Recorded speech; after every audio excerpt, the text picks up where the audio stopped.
If you look at Trump, it's clearly a pathological liar, a fantasist that operates in unreality, both retroactive and in his future assertions that he'll fix all the problems in the United States as president.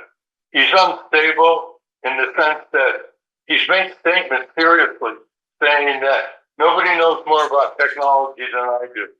Nobody knows more about renewables on Earth than I do. Nobody knows more about taxes than I do. Nobody knows more about drones than I do. Nobody knows more about ISIS. He knows more than the generals do. And you aggregate all this up, and it amounts to a massive delusion that spells derangement. So he's unstable. He's unlawful. He's a chronic law violator as president. Federal statutes, international treaties, and above all, the Constitution. But unlike other presidents who violate laws, he does it as a way of life in the White House, as John Bolton, as assistant to Trump said, obstruction of justice is a way of life in the White House. And he does it boastfully. He made the statement in July 2019, with Article 2, I can do whatever I want as president. Really? The next feature is he's unjust. It's bad enough he has these other instabilities, but his policies have been against children, against women, reflecting his abuse of women, against workers.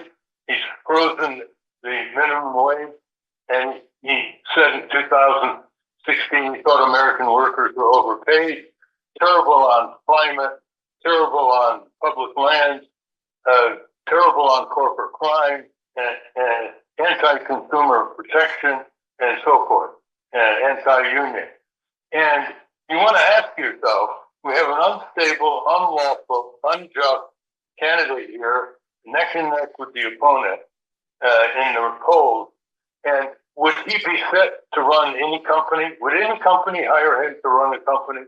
Would any union hire him to run a union? Would any university hire him to run a university?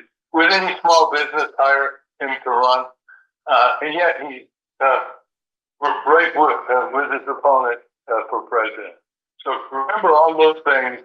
I think people are not getting communicated. He's entertaining people with these instabilities and his braggadocio. He says he doesn't like endless wars, but he's just threatened to blow Iran to smithereens. He likes instant demolitions rather than endless wars. So that's quite a serious combination. I don't think the media has ever got its arms around Donald J. Trump other than to promote his outrageous statements and his tweets. That was a comment by Michael, by the way, not being able to wrap their arms around Trump was a comment made 5 years ago by Michael Schmidt, a star reporter for the New York Times.